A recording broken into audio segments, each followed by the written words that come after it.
Football বিশ্বে সব থেকে বড় রাইভালরির কথা বলতে গেলে নিঃসন্দেহে ব্রাজিল ভার্সেস আর্জেন্টিনা নামিয়ে উঠে আসবে।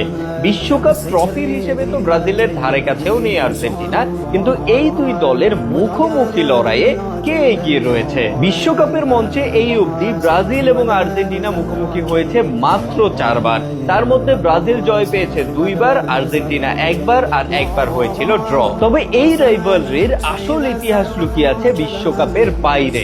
বিশ্বকাপের বাইরে বিভিন্ন প্রতিযোগিতা যেমন কোপা আমেরিকা, কনফেডারেশন কাপ, বিশ্বকাপের বাছাই পর্ব, প্রীতি ম্যাচ, এই সব কিছুতে ব্রাজিল এবং আর্জেন্টিনা মুখোমুখি হয়েছে মোট 111 বার। সেখানেও 44 ম্যাচ নিয়ে এগিয়ে রয়েছে ব্রাজিল, বিপরীতে আর্জেন্টিনা জয় পেয়েছে 42টা ম্যাচ, মানে 2টা ম্যাচ কম, এবং বাকি 25টা ম্যাচ হয়েছে ড্র। কিন্তু কিন্তু কিন্তু শেষ 10 বারের দেখায় 5 বারই জয় পেয়েছে আর্জেন্টিনা, বিপরীতে ব্রাজিল জয় পেয়েছে মোট 3টা ম্যাচ, বাকি 2টা ম্যাচ হয়েছে ড্র।